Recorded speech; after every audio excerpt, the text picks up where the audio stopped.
You see on here, this is my book, From Prison to Power. It's an Amazon #1 best-selling book. I'm also a recording artist with my own record label. This is my music. Once y'all get out, if y'all have family members, y'all have a phone, you can scan that.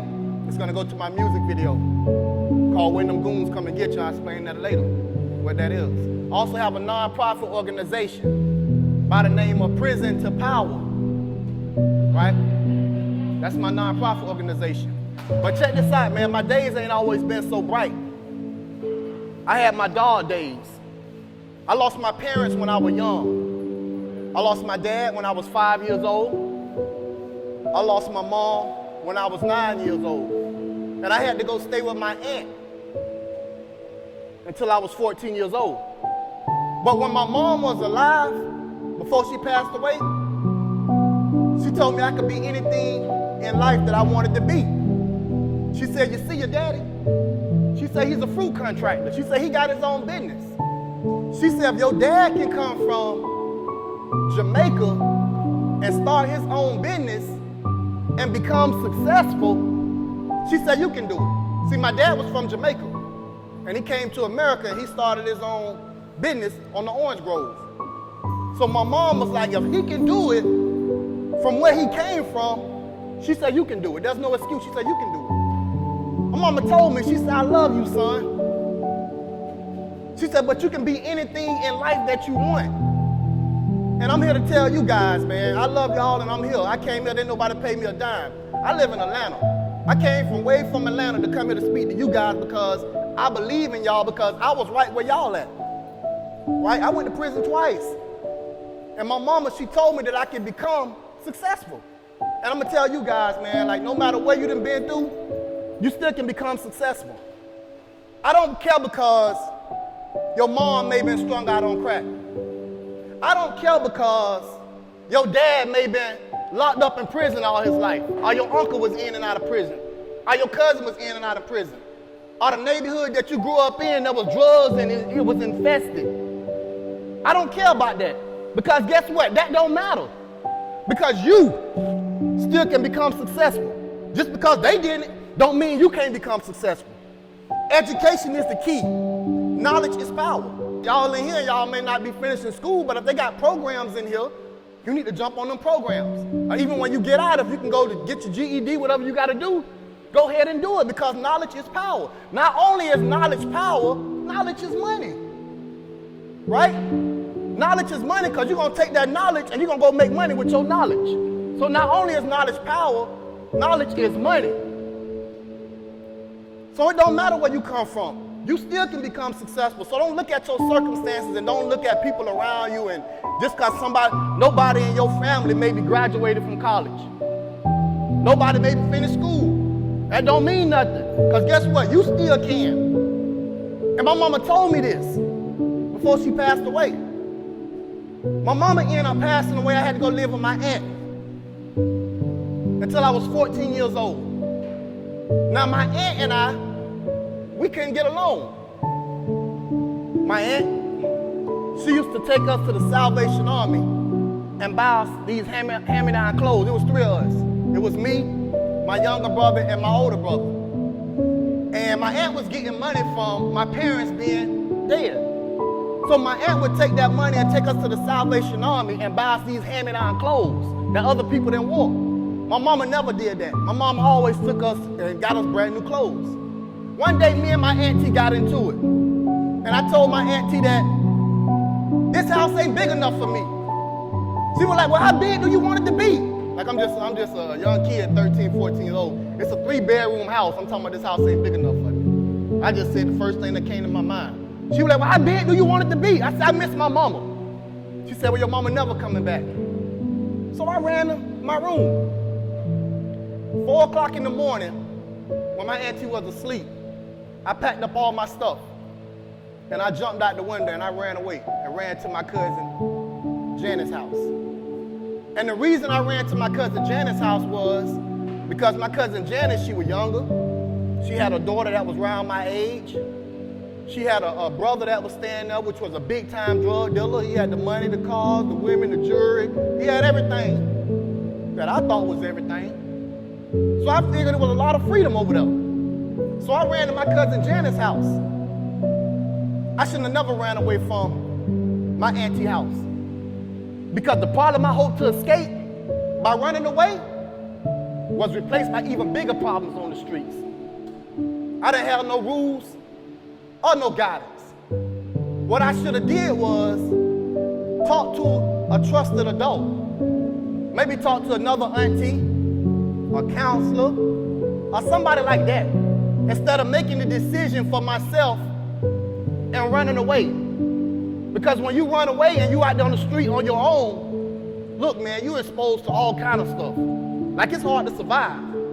You ain't got no education, you ain't got no job, and here you is out here on the street, who's gonna take care of you? So if you out there on the street, you can't get no job, you ain't got no education, what you think you're gonna do? What you think the next thing gonna happen? Anybody? Anybody wanna take a shot at it? Huh? You're gonna hustle, and then what's gonna happen from there? What two things can happen from that?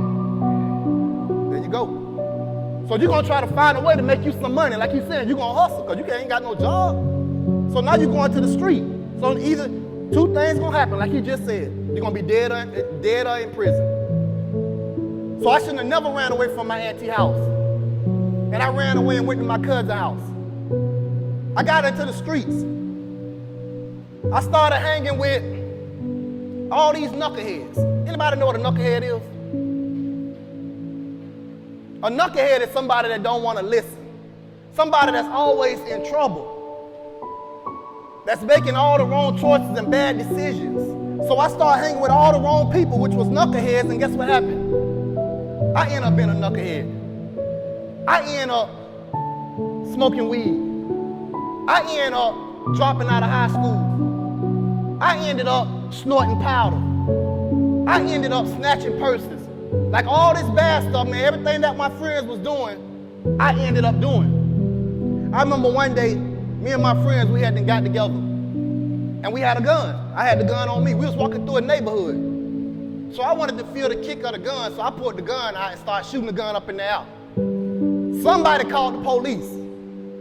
By the time we came out that neighborhood, there was a college on the other side, so we made it to the college. Next thing you know, the police came around, roped us all off. So now they got 5 of us standing lined up. And they walking up to everybody, searching everybody. I'm like the third one. So when they got ready to get to me, I had already told myself, I'm finna take off running because I got this pistol on me. I'm not finna get caught with no pistol. Now I got to do all this time in prison. I wasn't finna go to jail. So as soon as he got to me, and he was like, as soon as he got ready to say, put your hands up so I can search you, as soon as he said, put, I took off running. So now I'm running. I run through the college.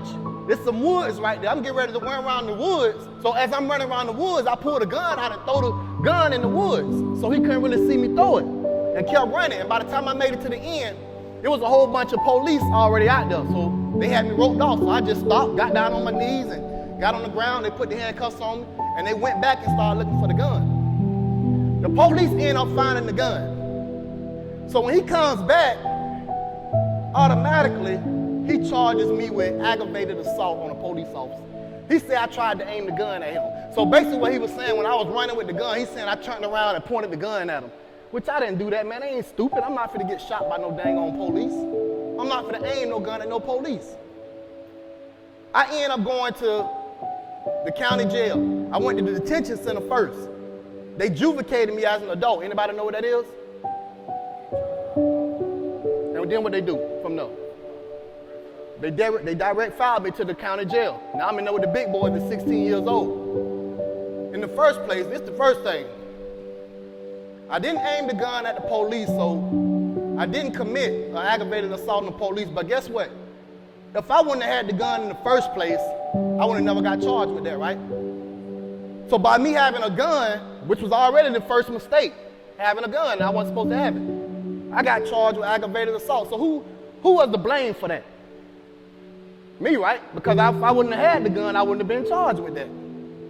So I the one started it, because I could be mad like, oh man, he charged me with aggravated assault, man. I ain't do that. But I had the gun. If I wouldn't have had the gun, I wouldn't have got charged. So now here I am sitting in the county jail at 16 years old. I sat in there 6 months. Ended up beating the case with a public pretender. Anybody know what that is, public pretender? Yeah, he said it right. So I ended up beating it with him. He was pretty good. They got some good ones out there, man. They got some good public defenders out there. But I wouldn't go to court with them if I could. If y'all get a lawyer if you can. So a lot of times you're gonna get banned, railroad. Because the public defender ain't gonna do their job like they're supposed to a lot of times, and you're going up the road. My wife's son got 25 years in prison. My wife usually comes speak, but she ain't here today. She had to work. Her son got 25 years in prison because he didn't want to listen. And she had been telling him everything about the streets what he needed not to do. But he figured that since he was a boy, that he knew everything. And he made a lot of bad choices. And he ended up getting banned. He went in there with a public defender. He took it to trial for armed robbery. It was a book bag. They robbed the dude for a book bag, him and his cousin. I don't think really nothing was in the book bag too much. I don't know, it might have been a little weed or something like that. But it wasn't really nothing in there. Because when my wife tells the story, she always say a book bag. She was like, oh, they gave my son 25 years for a book bag, She kind of mad about it, you know, and she really feel that racism played a part of it. But regardless of the fact, if he wouldn't have never had that gun and pulled that gun, he said he didn't pull it. He said it was his cousin that pulled it. Both of them got charged. He said his cousin pulled the gun. But because he was with his cousin and he was older than his cousin, he still got the same charge. Right? So that tells you right there, it don't matter. If you with somebody that do a crime, you don't have to be the one that did the crime. But if you with them, guess what's gonna happen? Right? You're gonna get charged. You're gonna get charged with the same crime. And then you're gonna be mad. Oh, I ain't do it. Well, if you wouldn't have been with the person in the first place, you wouldn't have to worry about that. This is the law. So if you understand the law, if you with somebody and they do it, you getting charged with it. I don't care how much you cry and get mad and pissed off about it. You shouldn't have been there. You doing wrong. You already knew what he was gonna do. If you go and you with somebody, that person killed somebody, they gonna charge you with the charge, with the murder. Because you was there.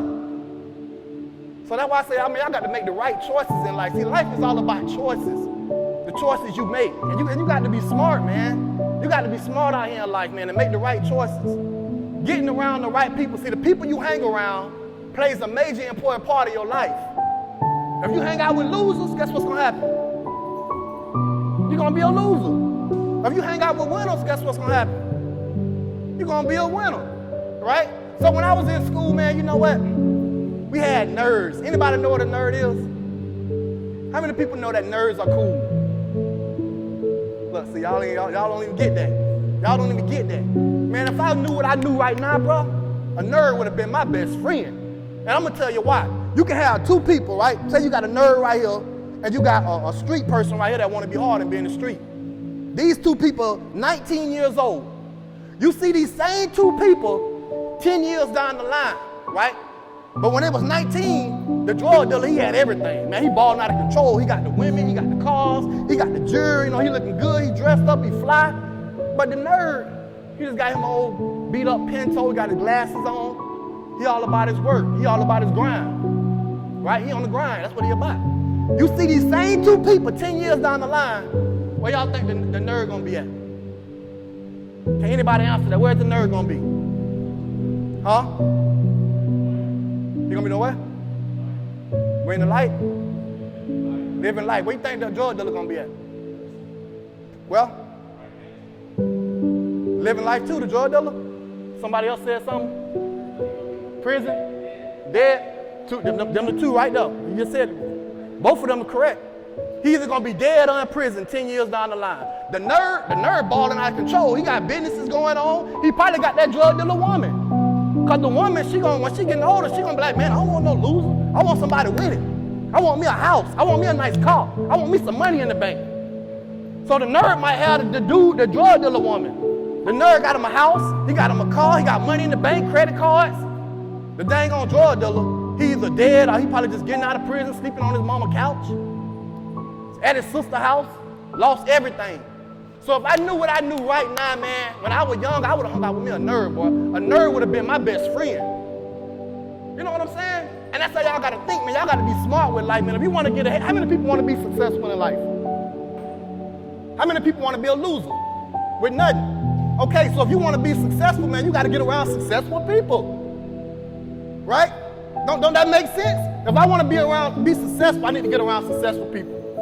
Because successful people are going to teach me how to be successful.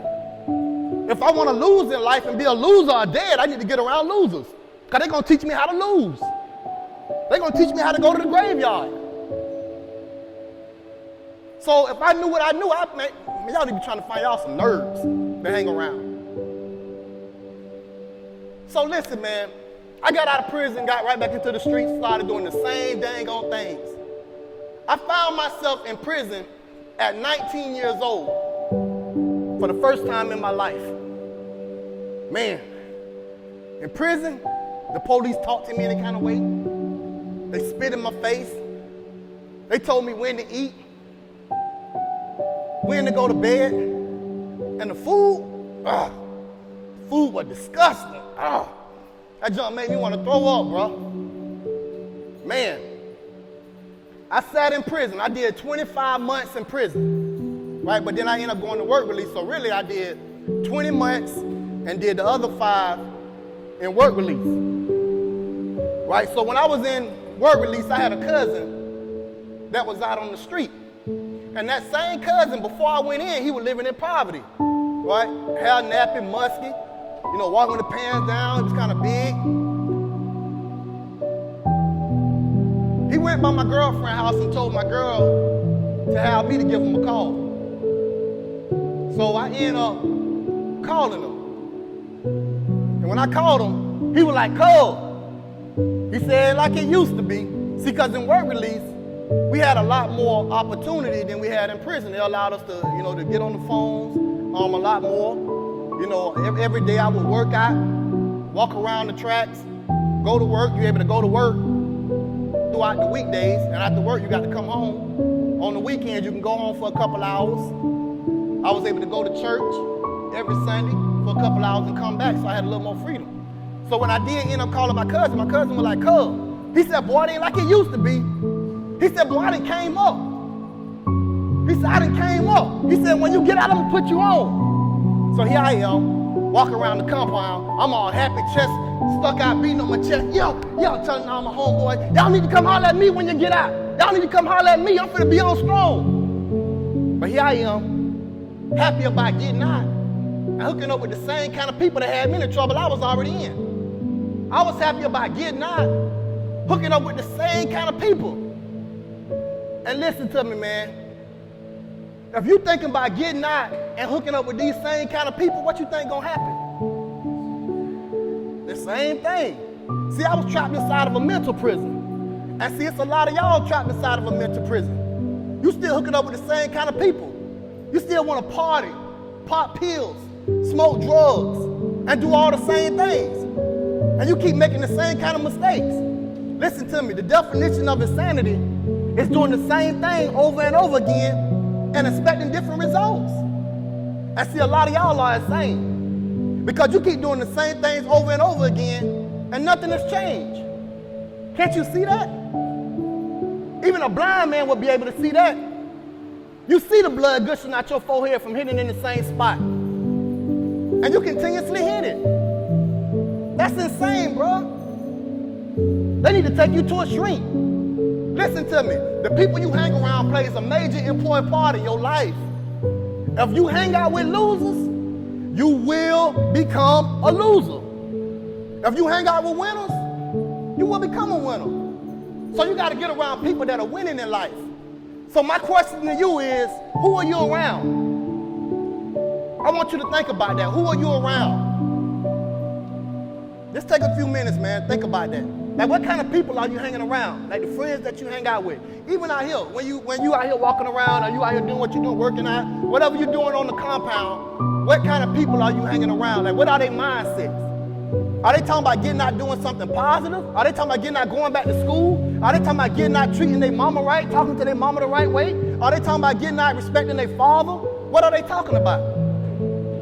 So that's how you can tell about the things people say. Listen to what people saying, man. You got to be smart about life. Life is all about the choices you make. And y'all at that age right now, man, where y'all choices are what matter. You can be successful.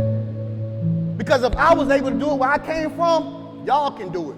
And I was in a way much worse situation than y'all is. I used to say worse. Somebody told me, there ain't no word, it's worse. I just thought about that when I said it, because I used to say worse. And my auntie was like, she was a school teacher. She said, it's worse, it's not worse. But I was in a worse situation than what y'all in. So my cousin, he told me he was gonna put me on. And just like my cousin said when I got out, he put me on. We became some of the biggest drug dealers in town. I'm talking about we were buying keys, man. We were making like $14,000, $15,000 a day. I remember my cousin be like, cuz, I made 10 today. I said, cuz, I made 11 today. He'll say, man, I made 12 today. We were making so much money, we was competing on how much money we was making. I started taking that money that I was making and started investing it into the music business. Because when I was in prison, I started rapping. Like in prison, I remember we used to be on the rec yard, man, and people would crowd around. We'd be on benches like this. You had somebody making the beats, and people would crowd around, and I'd be rapping. The music I was rapping was promoting violence, sex, drugs, guns. But the guys that was in there, they was with that. So they were like, cuz, when you get out, don't let it go, don't let it go. I said, when I get out, I ain't gonna let it go, bro, I'm gonna keep it going.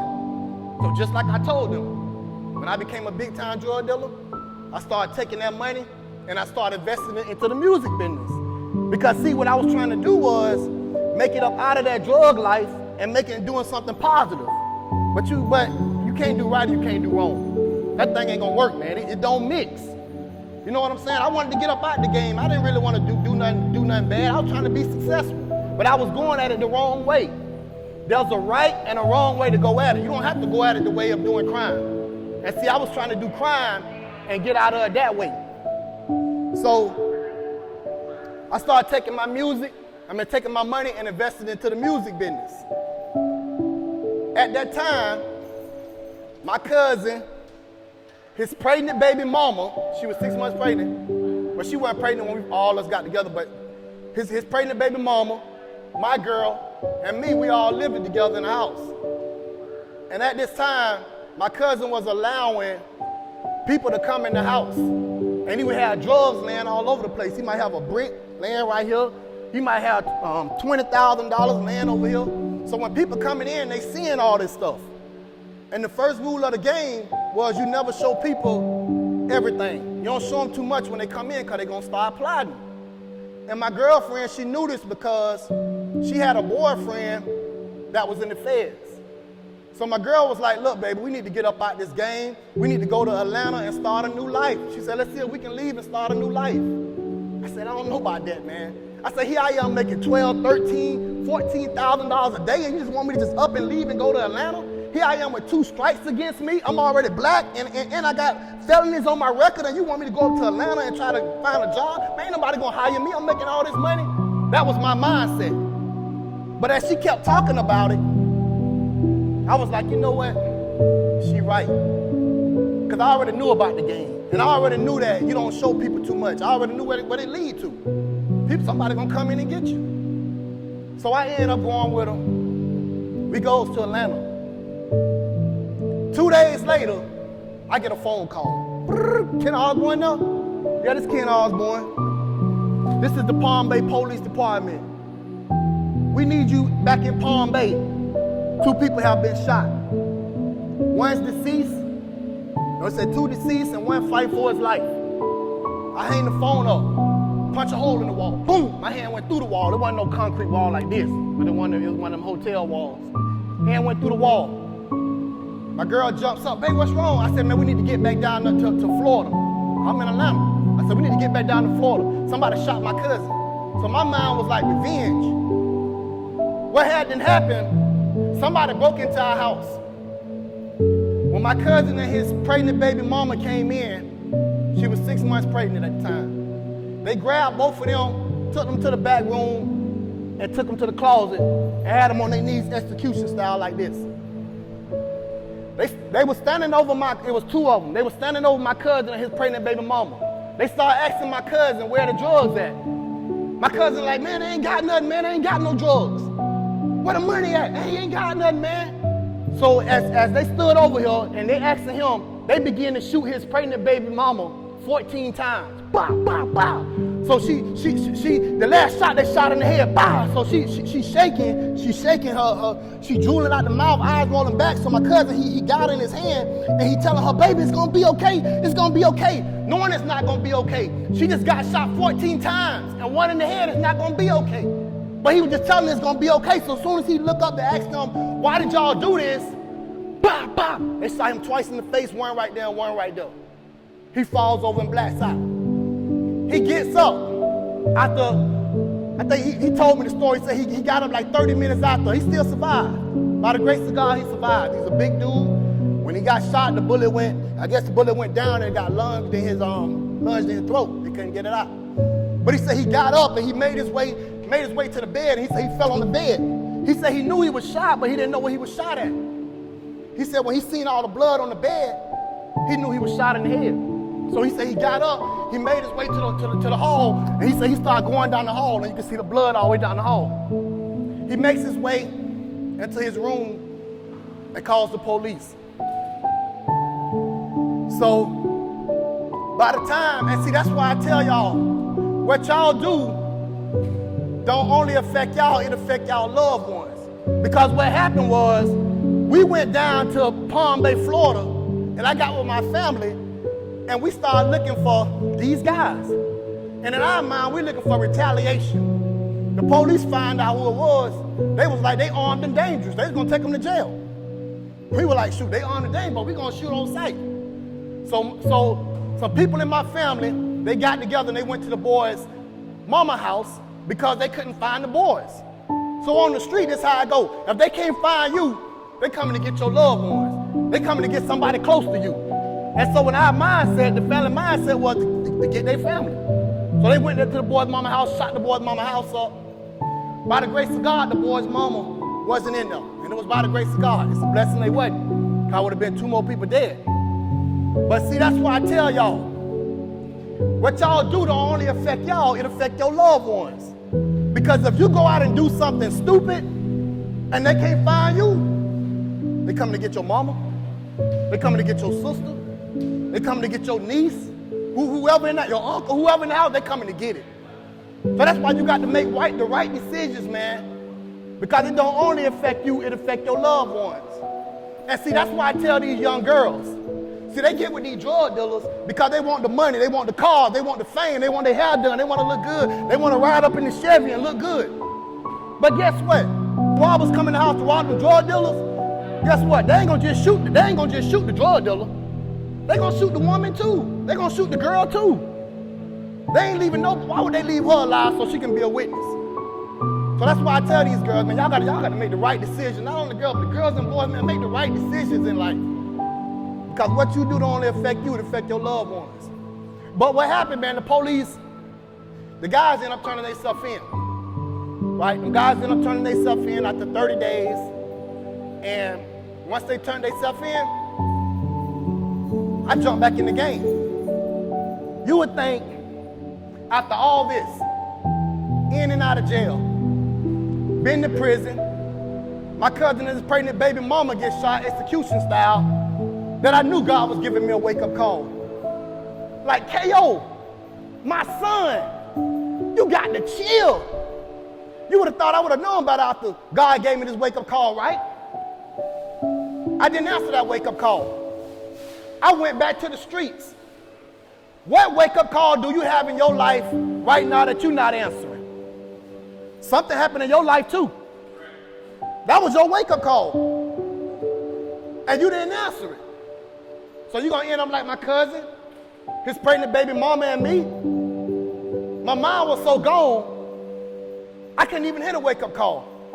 I still went back to the streets. What's your wake-up call? What did you push snooze on? I want you to think about it. What's your wake-up call? What happened in your life? What's your wake-up call?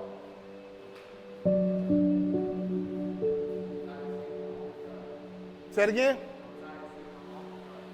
Tired of seeing your homie die. That's your wake-up call, right? Anybody else? Wake-up call?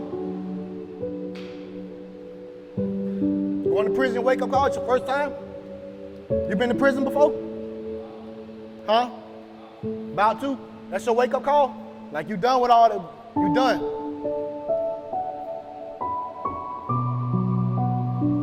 But guess what, man? My wake-up call was Jesus Christ.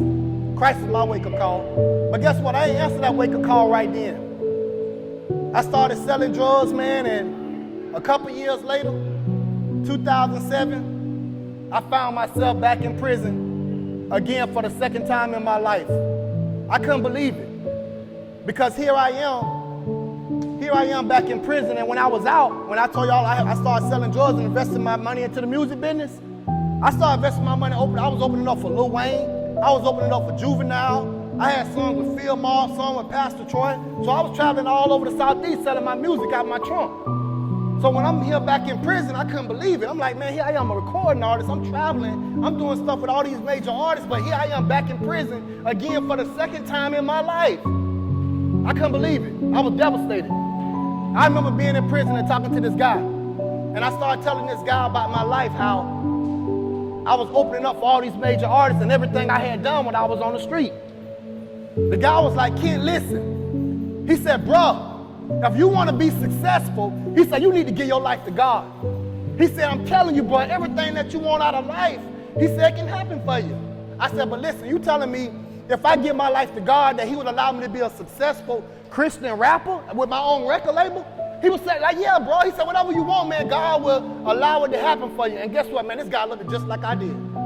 At the time, I had 16 gold teeth in my mouth. I had 8 at the top and 8 at the bottom. I done got most of them out right now. I'm trying to get all of them out. But I was rocked up. This guy was rocked up too. So I'm looking at him. I'm like, you telling me about God and you rocked up with all these rocks in your mind? You telling me about God? I said, yeah, bro. You come to church, I'm telling you, whatever you want out of life, it can happen for you. And what this guy was telling me was Matthew 6:33. I want y'all to remember that verse. If anybody got a Bible or y'all go to church in here, y'all remember this verse. Matthew 6:33 says, seek ye first the kingdom of God and his righteousness, and all things should be added unto you. Right? Because see, when I was out on the street, Proverbs 3:5-6 says, trust in the Lord with all thine heart and lean not into thine own understanding. In all thy ways acknowledge him, and he shall direct thy path. And see, when I was out, I was leaning on my own understanding. I was leaning on the understanding of what my friends was telling me. I was leaning on the understanding of what these rappers was telling me. The ride with that fire, the pop pills. I'm leaning on their own understanding instead of trusting and leaning on God's understanding. And that's what this guy was telling me. He said, man, come to church with me, man. They had church 7 days a week. I started going to church with this guy, and I started building a personal relationship with Christ. So what I would do was I started reading my Bible. So when I would write my music, I would write music over here geared towards God, but I would still write music over here that was promoting violence, sex, drugs, and guns, which don't mix. So the more and more I kept going to the church, I started falling in love with God. So I started building this personal relationship with Christ. So now when I got ready to write this negative music that's promoting violence, sex, drugs, and guns, I didn't even want to write that negative music because I had a personal relationship with Christ. I didn't want to hurt Christ. See, when you fall in love with Christ and you got a personal relationship with Christ, it's like falling in love with a woman or a woman falling in love with a man. You want to do everything you can to please that person. You don't want to make that person mad. You don't want to hurt that person. You want to do everything you can to please that person. And I want to do everything I can to please God. So I started writing all that negative music. And I just started writing Christian rap, music geared towards God. Some prophets came. They seen me performing in church in prison. I was performing in church in prison. They said, Ken, we see you traveling all over the world, reaching kids with your music, which is what I'm doing right now. They told me this in prison in 2007, that they see me traveling all over the world, reaching kids through my music. It made me want to keep going. I ended up going to work release again. And God bless the dead. Pastor McClure was my pastor. Caucasian pastor. He was Caucasian. The church was mixed. He allowed me to get on stage. That's like my daddy, man. He ended up passing away. He like my second daddy. He allowed me to get on stage and share my testimony in front of everybody. And it would be people in there, man, I'm talking about 60, 70, 80 years old. They'll be like, Kent, we don't even listen to rap music. They said, but your testimony and your music, man, is powerful. They said, we love it. So it made me want to keep going. I gave my life to Christ in prison. And I'm here to tell you that no matter what you've been through, God can still use you. It's not over. And if he was able to use me and do it for me, he can do it for you. He can do it for anybody. So if I gave my life and changed my life in prison, man, you can do it right here where you at. You can make the decision today that say, I'm going to change my mindset. I see Kent Osbourne, he did it. He's doing great things now. If Kent Osbourne did it, I can do it. If he did it, I can do it. Because if someone else done did it, you can do it. Like it's no excuse. You can't say it can't be done because somebody done did it. I just exposed to y'all that I did it. I gave my life to Christ in prison.